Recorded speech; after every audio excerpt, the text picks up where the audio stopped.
Okay, guys.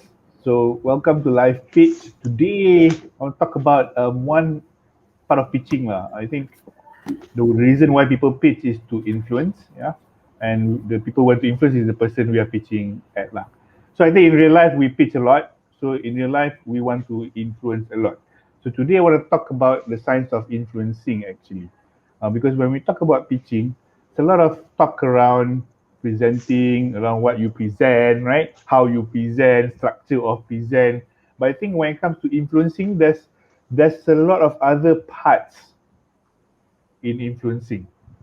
If influencing is just really visuals and structure and the way you tell a story, okay? So I think everybody should be able to influence someone else, lah. Yeah, but I think that's not the case. I think influencing is in a smaller scope in pitching, influencing. There's a lot more to it, and of course, in our life itself, there's a lot of facets influencing me. That's what I think. And what do you guys think?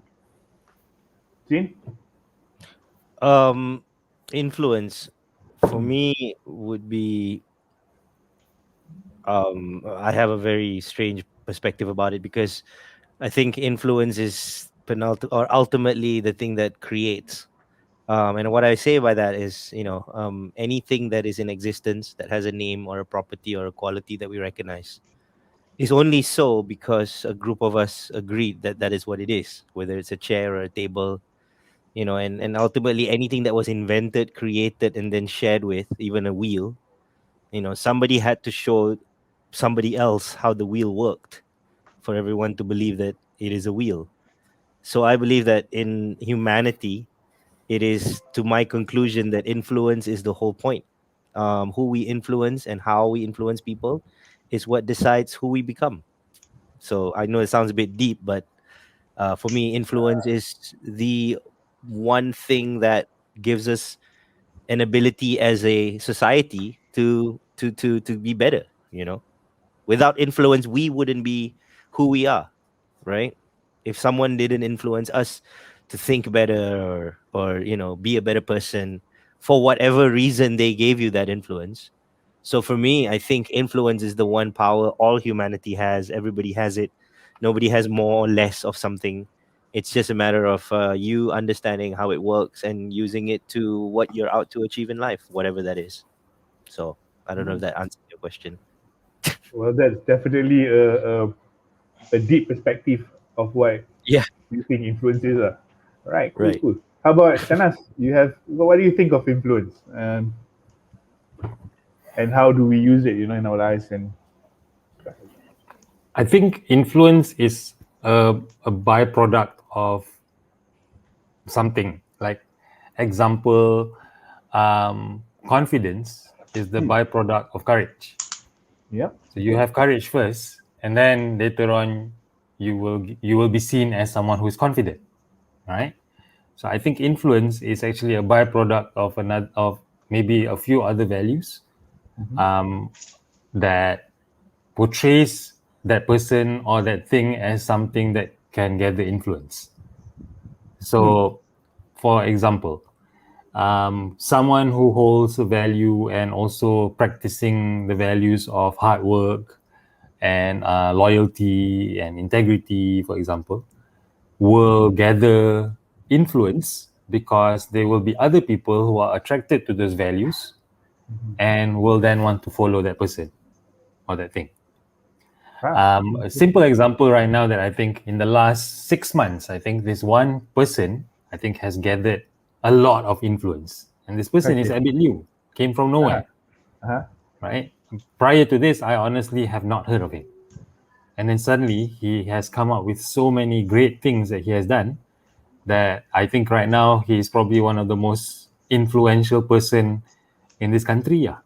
Because when he starts posting something, thousands of people want to share his post, not to mention thousands of people wanting to like his post. And he does this not because he wants the influence, but he's getting the influence because it's very attractive, whatever that he's currently practicing and doing right now. So I think influence is a byproduct of lots of other values that humans generally feel attracted to. whatever those values are.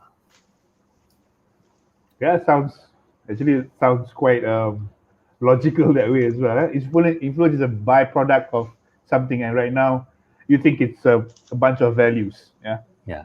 Dia right. macam,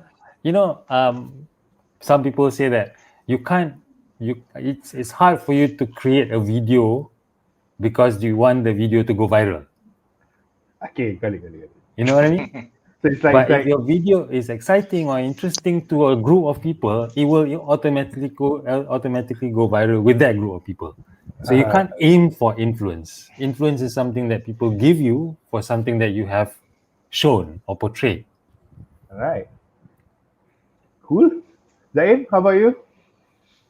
Okay, yeah, I have to agree with Zaid and also Shahnaz just now. It is a very important thing. Okay, like before this, what we learn is communication moves information. Okay, communication moves information, but influence move ideas into action and Ooh, produces an effect without the use of force or command. So by influencing people, we can get a lot of things into action. ah. Uh, So so basically, like influence is important in our lives, kan? exactly, Absolutely. exactly, it's very important. So without it, like I said, communication can move information, but when we want to get things done, we want to turn it into action. It needs to have some sort of influence lah into it. Wow, when you put it that way, kan, it Mm. sounds really important, and I wonder why we not a lot of people, um, do a lot of training around influence, kan, especially here lah Yeah, in Malaysia, So it's pretty amazing lah what influence can do.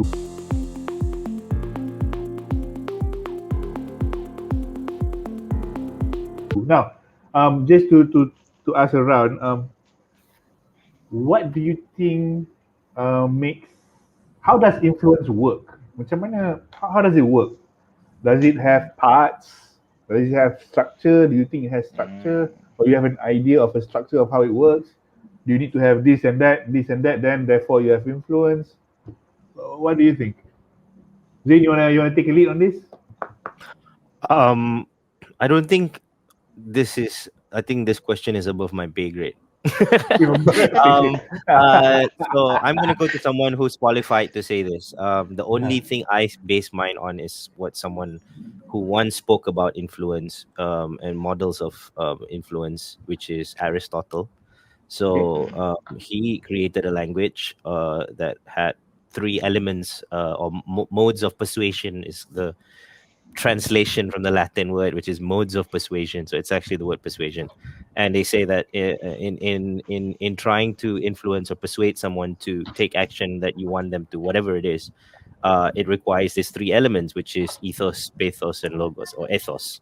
And these words are exactly what we think it is. Logos is obviously logic, meaning a human being's brain would process it as they would and would see the value of the outcome if they did something.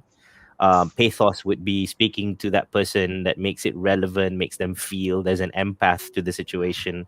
So it's not like do something for me and the guy's like, what do I get out of it? Like I don't see how it benefits me. Like there's no feel about it. And finally, there's ethos, which is who are you to tell me I should do something else other than what I'm already doing, right? That whole authority, credibility. So the idea of his work is not about um there's a lot of interpretations. People say you need all three. Some people say it's about focusing on just one and making sure that's where you're coming from in terms of trying to convince somebody or persuade someone. And then there are also people who say that the idea of knowing these three things is to check and balance where's the gap. Whenever you fail in inquiring or requesting something, you need to look back at a simple way of just measuring your learning through what was missing. Was it my ethos? Was it my pathos? Was it my logos?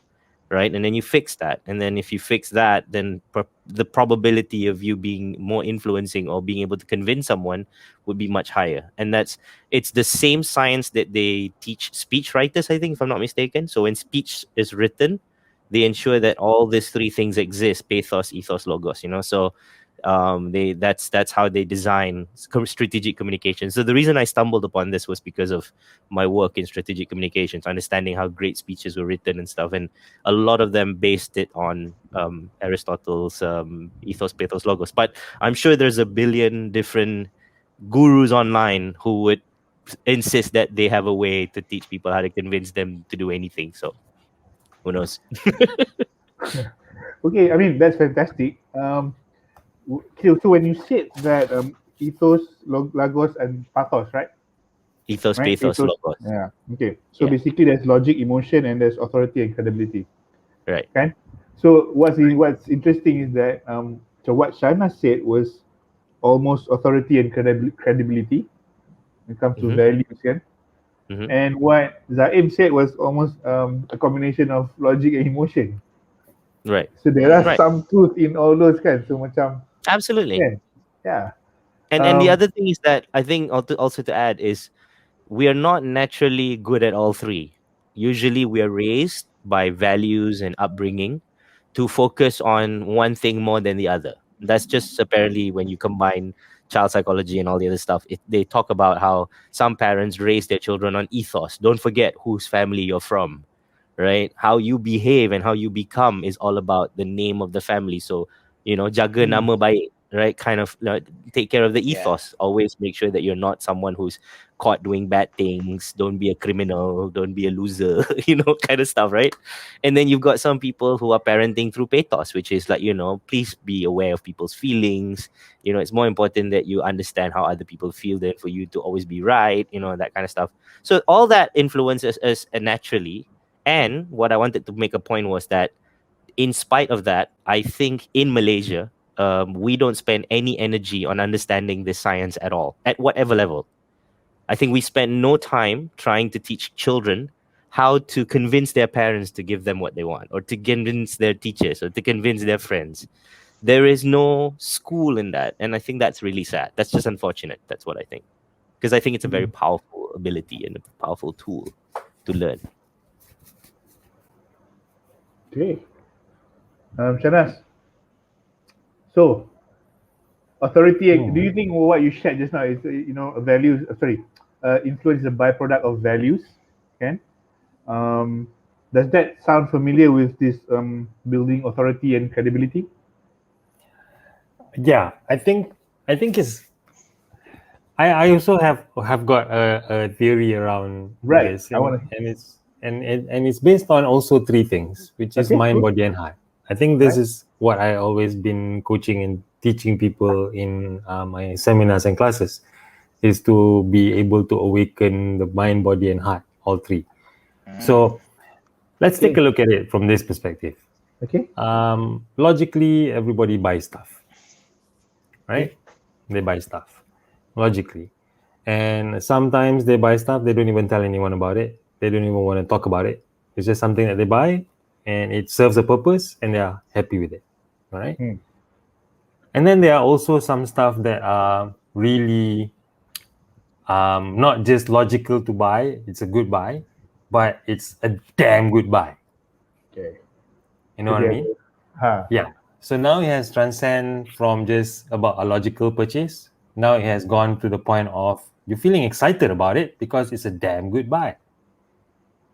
And then this makes the product or whatever it is that you bought, or the brand for that matter, to be slightly more influential in your eyes.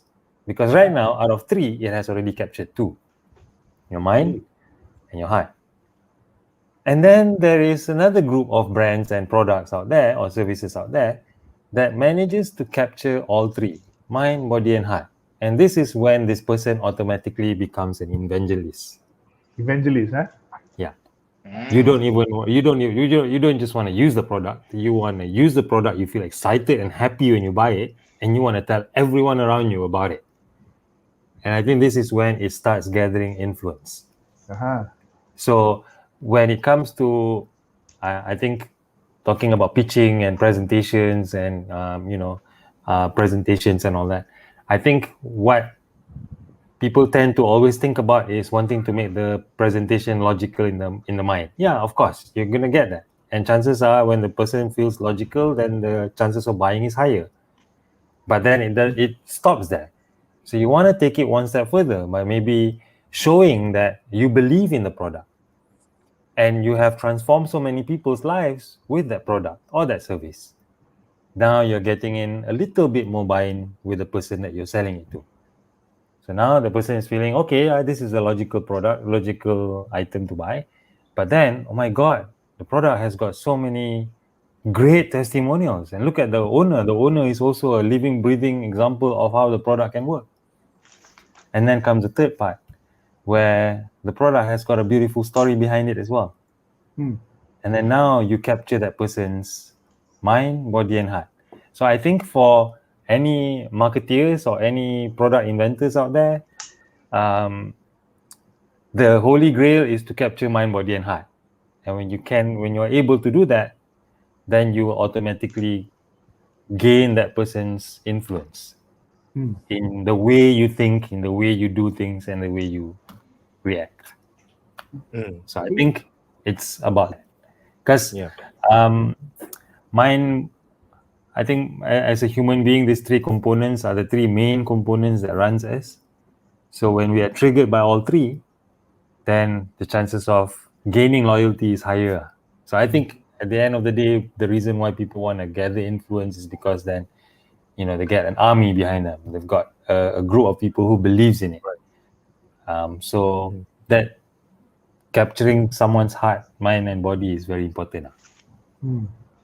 So from just to add, from a marketing background, there are 3 case studies of how each, like when I was talking about going back to pathos, ethos, logos language, they actually give examples of how something in marketing in history focused on one and being that the game changing approach to that market or that product. So for example, in terms of pathos, one of the most famous ones is the De Beers campaign. So they were trying to sell rocks, which are diamonds, and they created a campaign called "Diamonds Are Forever." And if you if you don't commit to forever love, then you don't give you don't get a diamond. you know, and it worked. People were convinced, and until today, with no logic whatsoever, it is almost impossible for any man to tell these stories with a scientific background and all your evidence and convince your fiance that you're not going to buy a diamond ring. There's just no way, because the absolute pathos have been captured by the marketeers who figured out how to create something that was missing in the market, a gesture or symbol of forever love, right? Then in ethos, the most famous example would be Nike, where they were just a shoe brand. They were making shoes. Their shoes were just whatever they were. And in the 1980s, they had this idea of creating brand ambassadors. They signed up the top champions, which today is being done by Red Bull, right? So they just Yeah. slap that brand onto champions, and champions say they consume the product, and that's the ethos. It's Red Bull. What other questions do you have, right? And then the last one was Logos, which was the company we know called Tom's, right? Where we tell people you buy a shoe and we give a shoe free to a child in Africa, or wherever it is that they were going to give it out. So it was a sell from a logic perspective, like, oh, if I buy a shoe, I'm doing some good, and might as well do that and just buy a shoe and do nothing, right? So that's a logos approach. So I think it's a dance between having that ideal, always believing, like Shana said, to try and capture the imagination, capture their hearts, capture their mind. And then sometimes it's just a matter of, just focus on one, and that's going to crack the case because nobody's done it this way before, and you'll be fresh on it. So there's a whole, that's kind of like what I wanted to kind of add to that as well when it comes to marketing, at least. Yeah, good point. Good point. Zaim, got any thoughts? Yeah, just to add to that, I think influencing ni is a skill yang I think most people boleh you can adapt, you can learn those skills. So it's like Right. the ability to kind of bring people around to your way of thinking, kan? And I think it's a very powerful thing and kalau ikut cerita Shanas and Zain tadi tu, yes, is very Kan? important.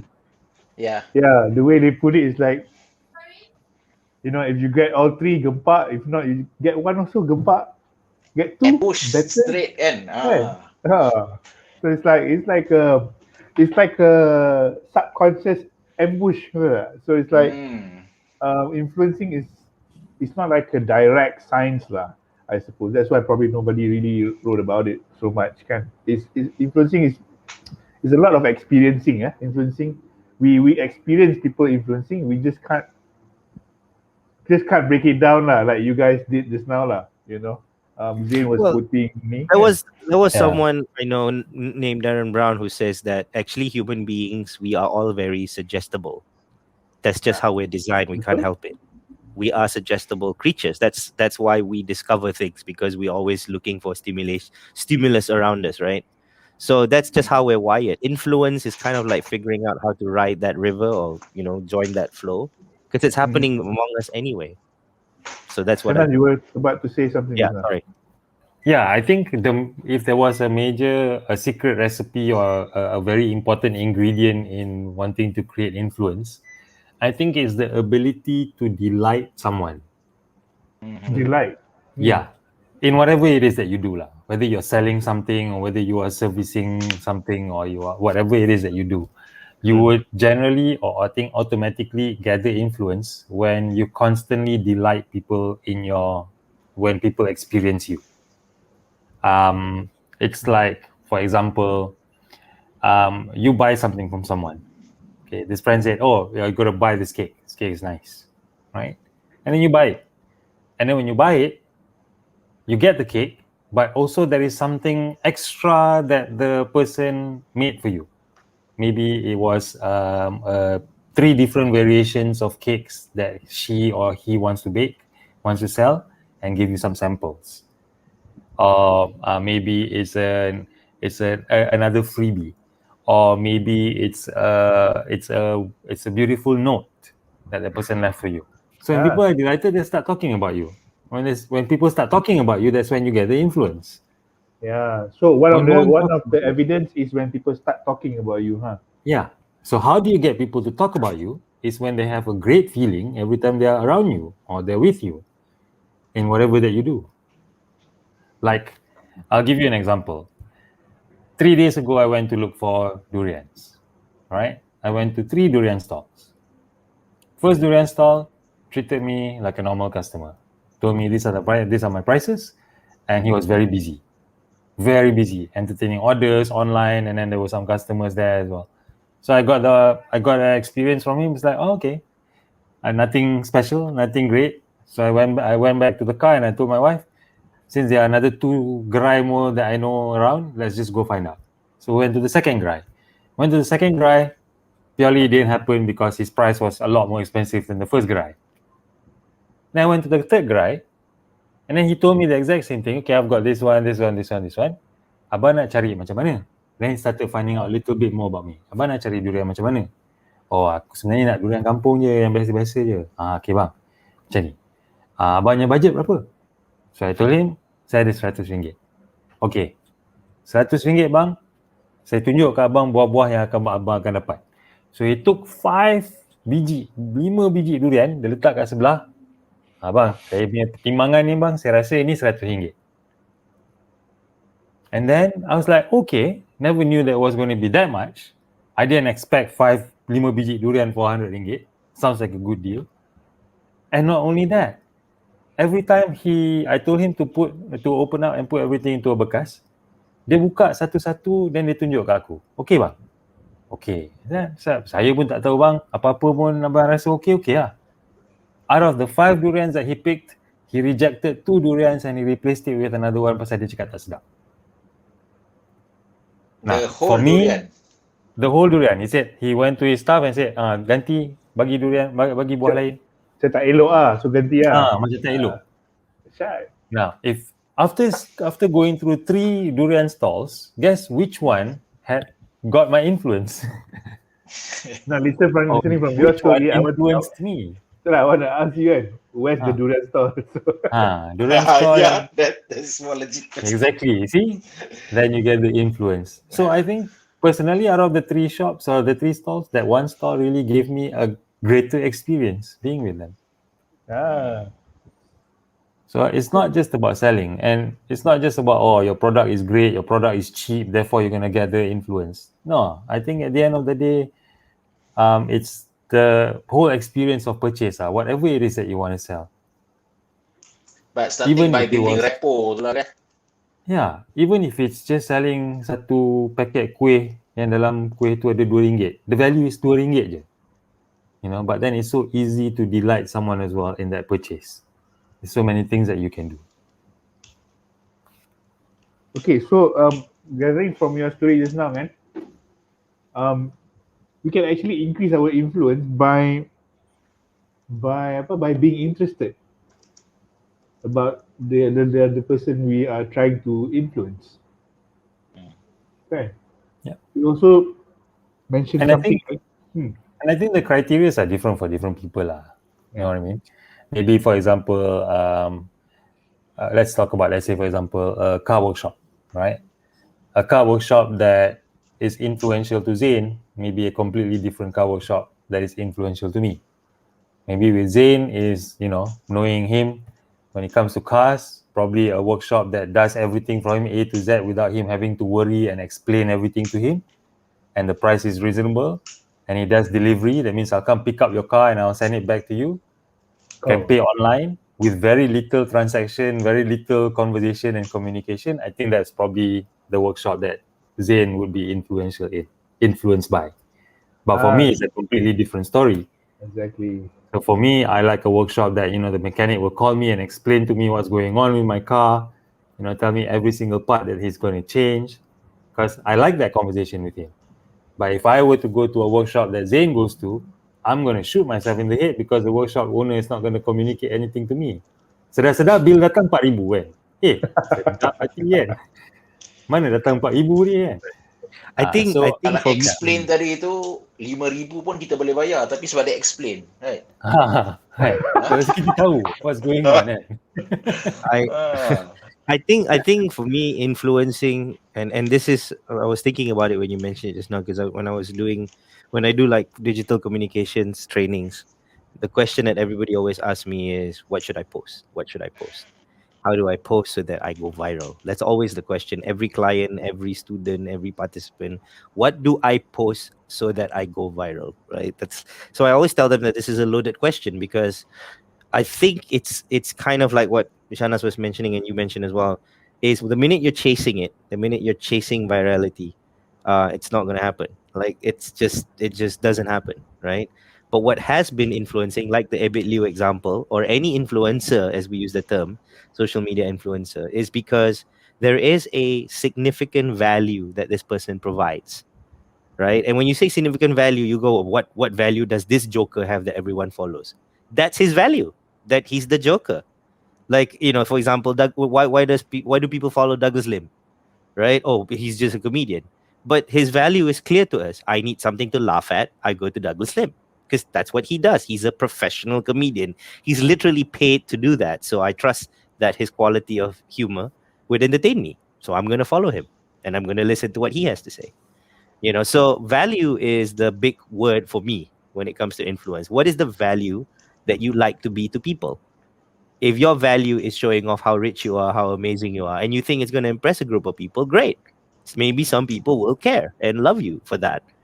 But you may not get the group of people who are discerning and intelligent, maybe, so you got to know. And I think a lot of people forget that the simplest sort of, I don't know if it's like on tour punya, apa, petua you say, right? Is always go back to what is your value such that you demand this power to influence. That's the question I always throw back to people. So if someone goes, I want to be able to influence my people, I want to be able to manage them this way, I'll always be like, why? Why the hell should they listen to you? you know, like what do you have what do you have in mind? Do you have some sort of remuneration plan that such that if they did all this, you're gonna pay them bonuses? Good. All that I figure out lagi. All I know is I want everybody to do what I say. Right? and now I got to go learn from all the experts and the online gurus and all the different YouTube videos to learn all the 16 tips to influence people, and then they learn all those techniques, and it's still not working. Because why?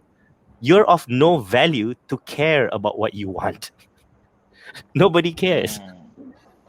because you're no value to us. That's humanity, really. If let's talk about, I mean, why are people so angry at politicians now? These are the same politicians people were cheering on for taking over the government at some point. Suddenly they're of no value. That's why people are angry, because in spite of whatever they say they're doing, things are looking the way it still looks. And human, you can't say, oh, but orang rakyat tak faham. Memanglah dia rakyat. Takkan dia nak faham? Kalau dia faham, dia jadi menteri. Kan? So when people don't understand, how do you know if you're influencing or not? When your value starts dropping, when people start seeing you as of no value, that's the time to check in what your value is to people. Why are you there? You know? So I always turn it into a personal growth moment for people who ask me that question. It's like a trap, like a Venus fly trap. So Yeah, yeah, learning moment.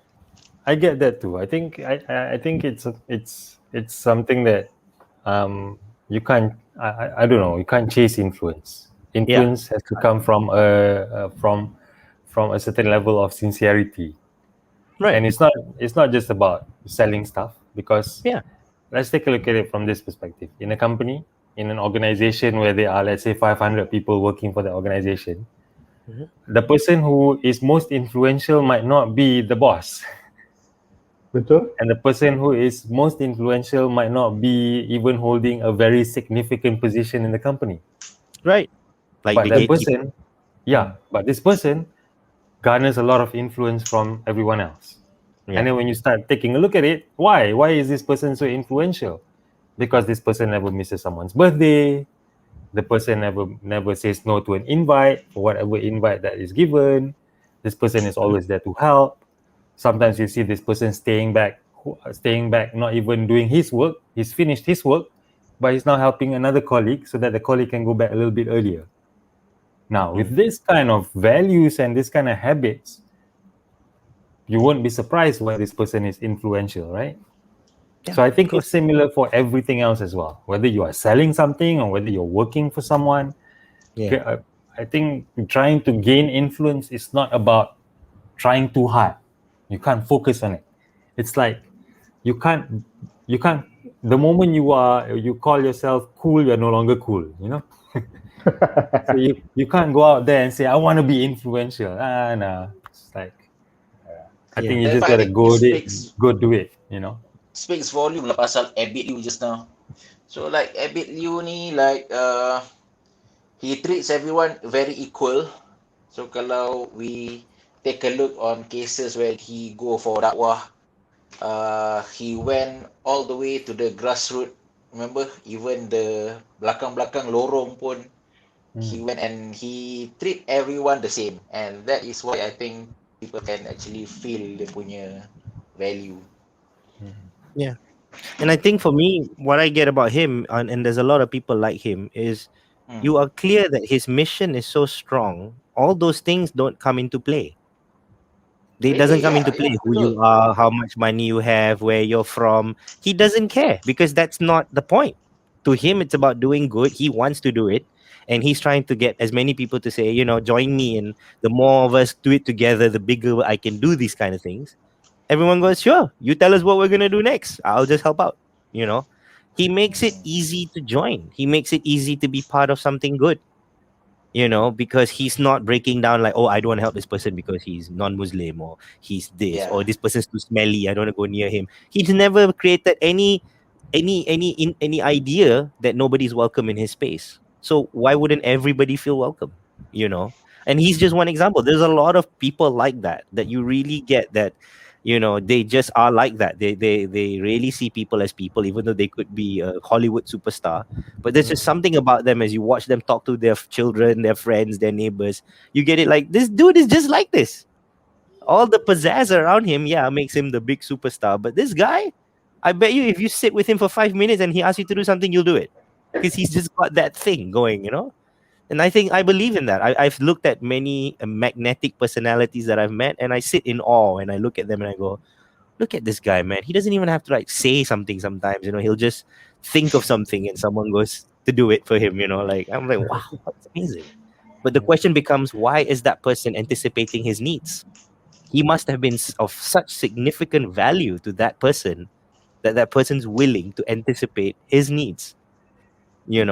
That's amazing. So yeah. So I had a question that I Sorry. got prepared that I had earlier on, but because you guys cakap betul influence, we can't strive. I mean to be influential. So I was like, should I ask this question or not? What's the So question? the question is this: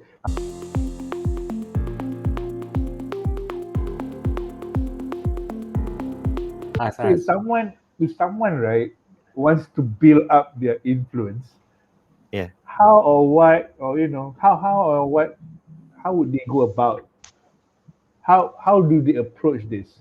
Because I think people do want to be more influential in their lives, Mhm. kan? And I get, I'm not okay. hang on. But I I'm get just what gonna you bring guys something saying up. when apa? Cakap we can't be, we can't shoot for being influential, right? It's a byproduct, and I understand that. But this is I guess, a burning question for a lot of people, though. So Hmm. any, Okay. So I'm gonna say this. I just want to qualify, sure, and I say go ahead, that go ahead. I do believe ideally everybody wants to be Yeah, influential, like they want yeah, to be someone who's of influence, of legacy. yeah. But like the iceberg stories we all know about, that's the 10%. But the other 90% is, my mother told me I'm not good enough. My father told me I'm not good enough. My brother thinks I'm a loser. My teachers think I wasn't going to make it. And all that stuff. And you arrive at a conclusion that I probably only matter to a few people, right? And then you try and influence things in your work, in your job, but you come with this mindset that you don't matter. If you don't show up for a meeting, nobody cares. If you don't even answer an RSVP, nobody's going to notice. You already treat yourself as someone without it. That's the paradox. I think the first step to increase your influence, going back consistently to what I was saying, would be to Mhm. ask yourself, do you think you are of value to influence people in the first place? It's a very honest question, because I think for a lot of people, the reason they're unable to influence is they themselves don't even know what they can be of value. And as a trainer, sometimes, like Shanas and I, we give people opportunities to show themselves. Like we kind of influence them and we kind of encourage them. Then you let them do something like a song or a dance, something to express themselves totally. And they are not rejected. And you suddenly see this amazing confidence growing in them. Like suddenly, oh, I thought everybody hates that about me. And we're like, no, that was the most amazing thing we've ever seen. And then suddenly you can see that sort of glow sort of growing out of them, just to make that sound a little bit. So yeah, I would say that I think the problem why people are not influencing people enough, because subconsciously they've already made a decision who they're able to influence or not. I think a lot of us secretly, it's subconscious. We don't know it until we meet the guy. Like I have the situation where I don't want to talk about which client this is, and I thought if I meet this guy, I'm going to tell him this, right? Then I got in front of him and I went, oh my god, how am I going to talk to this guy? Why would this guy listen to me? That conversation, it starts going into my head, like why would this guy listen to me? So I had to shut that up and say, I don't care, I'm coming from this guy's going to listen to me. And if it doesn't work, I get to find out, but at least I have to believe in it if it's going to work. So I think I still find these situations where I go to places or people that I think I can easily influence, and then I arrive there and I go, you know what? Who am I kidding? Why is this guy going to possibly listen to me? And I think that happens to all of us at all things in life, secretly or subconsciously. Fair enough. And I just want to add to that a little bit. Mm. Nowadays, I mean, when a lot of people may think that, oh, I'm gonna be influential in my next pitch, or I'm gonna be influential in my next presentation, or the next time I sell, I'm gonna be influential. But you see, very little do we know that every single time when you present something to someone, or you're pitching something to a company or a group of people, right? There must be at least one person in that audience who's gonna Google you. Okay. And this is when I think if you just aim to be influential during that presentation, but then when someone Googles you, they find nothing, or when they find something is your Facebook page, and then they go into your Facebook page, you're just like any other person who is, Angry. sticking to One of those angry. angry netizens. or the only thing that you do is taking photos of your food, you know, Right. then it it doesn't cause a lot of, you're not really generating a lot of influence out for that person to be influenced by you. You know what I mean? Yeah, So yeah. I think this is when people have to start taking a look at, if you want to gain influence. I mean, if you want to sell products, you can sell products. You don't have to be influential to sell products. Mhm. But gaining influence is, it's like going for the next level. It's like you want to have a brand, because a brand influences your purchase, influences your mind when it comes to buying something. So you want to go one step further. So when you want to go one step further, then it has to be a holistic, complete package that you're giving to that person, the experience. Mhm. So once upon a time, I learned from this brand guru. His name is Peter Gunn. And Peter Gunn always tells his clients this: you want to increase your brand value? It is 1,000 little gestures that happens on a daily basis that is going to get someone to love your brand. Not by coming out with a revamped logo, not by coming out with buying the most expensive marble for your factory, for your headquarters, or having the most expensive stuff in your office. But it's these 1,000 little gestures that people get to experience from you when they interact with you that gathers loyalty in brand. So I would say, you want to create influence, then take a look at all these 1,000 little gestures that you can garner influence by doing them every day in your life. Hmm. Makes sense. Very wise brand guru though. Zaid, you got anything to add or questions maybe, perhaps? Mm, I actually would like to share a story pasal the late Lim Gotong ah. Sure, go So ahead. how he managed to uh at first he got nothing. I mean, like there's nothing to prove. Then when dia ada idea to open up the Genting Highland ni, and ramai orang gelak, everyone tak buy the idea. They really macam tak percaya lah. You know, like tanah dekat gunung, what you can do with it. So but because of they understand the big why they really wanted this, and macam the small gestures yang Shana cerita tadi tu, Lim Gotong ni really projects it a lot. I mean, like he's a really hardworking, dia lah boss, dia lah kuli. So in the project mula-mula masa, you know, to open up, untuk rentis jalan tu is not that easy. So kalau you can read the book yang mengatakan macam mana to the last minute sampai dia kena jumpa Prime Minister at that time was, I think was Tunku Abdul Rahman kot.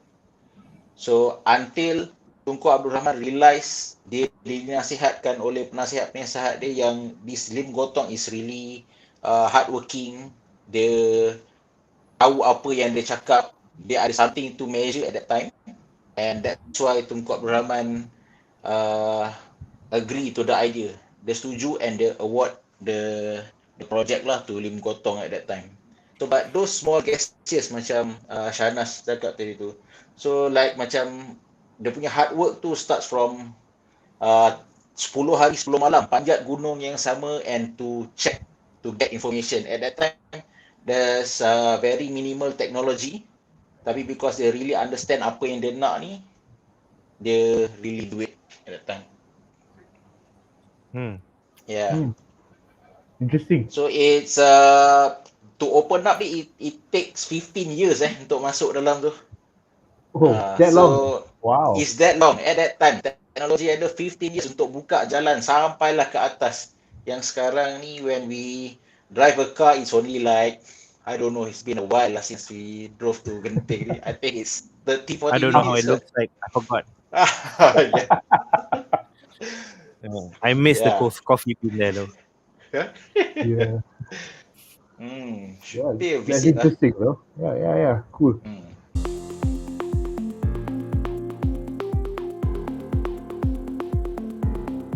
So, okay, just to kind of not wrap up, like trying to end this discussion by the statement, and I hope you guys can just add up and whether you agree or not. So, there's a few things that I'm hearing here. um, when we are like what should I say, we are pitching kan, so selagi orang tak Google you, or even when Zain is in front of someone that he thinks that he wants to pitch whatever, and it boils to confidence. So confidence pun come from our own growth lah. We to get confidence, we need to win, and we need to apa expand ourselves to say, so that we have confidence, right? And I think so that is in the being when people can feel you, or even how you bring your own kira aura lah in the game lah, pretty much. Yeah, when you're confident, people just recognize that, in your speech and language, and the way you are being. And the other thing is what people can see, I suppose. Um, when we take the game, like you say, Shahnaz, when we take the game one level up, we take it higher, right? People recognize that, and um, and because people respect that, you've got some influence, I suppose. Um, Anything to add on that, maybe? Yeah, I mean, confidence is a word. I think from the school of thought that we used to come from, I think the term is self-esteem. And self-esteem can only be built when you keep your word to yourself. As human beings, we are designed to be honest. And I always tell this example, right? Why do we respect a Hollywood actor who's able to take on a role like Abraham Lincoln? And because the energy it takes to become someone else is that hard. It is so much more natural for us to be who we are. But if we do things that we say we want to do, but we don't do it, and we don't believe that what we say anymore, how would anyone else believe what we say? And then, for me, I think that if I were to say like step one of growing your self esteem, I'll be like, just if you say you're gonna wake up at 8, wake up at 8. Like, even if nobody knows whether you woke up at 8 or not, because that's the beginning of the first thing you kept your word to yourself. Then tell yourself that Mhm. you're gonna brush your teeth, shower, do some push-ups, and then make your bed. And every day when you start with that, you start your day with achievement. You starting your day with an achievement. You know what I mean? Like, I said I was gonna do something and I did it. And if you keep doing that, as Sana said just now, the 1,000 gestures every day, that's what it is. There's no secret seminar that's you do for 7 days with Zain, Shahnaz, and Zaim and Illyaz together training you is gonna get you that confidence 7 days out. Yeah, we can probably improve it. We can probably make aware of what's missing or create the gaps. But ultimately, if you want this to be sustainable, if you want to be an influence in people's lives, you got to start building on your own esteem about what the things that you say you're going to do. Have a calendar and follow it. Put a food Cool. diet and follow it. Just follow what you say. If you're not going to commit, then don't say it. Don't say you're going to quit smoking and not quit, because that makes you a liar and nobody believes you. So I think that's for me my sort of personal growth angle towards self-esteem, confidence, value, and ultimately influence. You first need to Cool. influence yourself, lah. Yeah. If you don't even do what you say you're gonna do, then who the hell is gonna do what you say you're gonna do? Yep, yep. Yeah. That brings me to what Shahnaz, there's this great trainer nama Shahnaz lah. Dia selalu cakap, dia pernah cakap lah ni apa? Values. Shahnaz, how do you say it? You say it best lah, Shahnaz. When you It's say only a nothing at all. rumor. Apa? It's only a rumor. Apa? Until, sorry. You gotta say it lah, bro. Values that you believe in are all just rumors until it starts flowing through your muscles. Yeah. Right. Ah, And that's when people get to see it. It's no longer just something that you believe in, because what you believe in is just a rumor. But when they finally get to witness it and get to experience it, that's when it becomes real. So, Yep. I actually wanted to add in final words with regards to influencer, the topic. I'm just taking a look at, okay, for me personally, what I've experienced is after 17 years of doing trainings and coaching and getting, there were once a younger trainer who asked me, how is it that after so many years, you still manage to get at least on all the time, 90% at least, people who are satisfied or totally satisfied with your trainings and your coaching? How do you get that? I don't know if there is a formula to it. I just think is every single training is important to me. I think, and that's the reason why. And people generally maybe believe that, or maybe they experience that from me, that whenever I'm standing in front of them or I'm standing in front of the room, what they get is they get the best of me, and they don't feel like they are coming into a or a secondary training or less important training, so therefore they get less of me. So I think that would be what I believe would be the secret to gather influence, is to give everything of you, and then that person will feel very, very happy. Right. I was gonna say, when you said 90% approval, I was just thinking, when I was being trained to be a trainer, there is no other reality. What do you mean there is a possibility that's below 90%? Like that's not a reality for me. Like if I did below 90%, I wouldn't be a trainer. Like the person who was training me wouldn't even, like 90%, you're just average. The bell That curve was is like that like was the that. standards I was living with. So when someone asked me that kind of question, I have the same baffled look. Like, why? Is that a big deal? Like, no, actually, you got 89%. I'm like, what? Who was that one guy? Who did I not reach out to? Everyone's like, oh my god, you got 89%. I'm like, no, no, this is over. I'm gonna quit and retire now. I'm no longer at my peak. I It's time to know. retire. I'm irrelevant. I'm a has been. But yeah, All right, I think final that's words also from final Zaim, words from yeah. Zaim. Oh, me? Uh, Final words. Hmm, dia one of my guru dulu pernah cakap lah, in one of his sales training lah. So, and yeah, the topic is about getting influence juga. Dia quote macam ni. People don't care how much you know. People care how much you care. right. Until they know how much So you care lah. Okay. yeah, people don't care how much you know. People care how much you care. So, and it relates back to self value tadi lah. How do you want to position yourself dalam that relationship between maybe you and the other person yang you need to influence tu. So do you really stand by your value? Do people actually see you with that value? So yang tu kena tepuk dada tanya diri sendiri lah. Hmm. Thank you. Aku nak add a little bit. Bagi aku, Ah. Zaim is a very influential guy. Zaim is very influential in the areas of outdoor and also survival. Because from the first time I heard about Zaim, he has been always willing to share how can you survive better in the jungle, or how can you survive better out in the wild.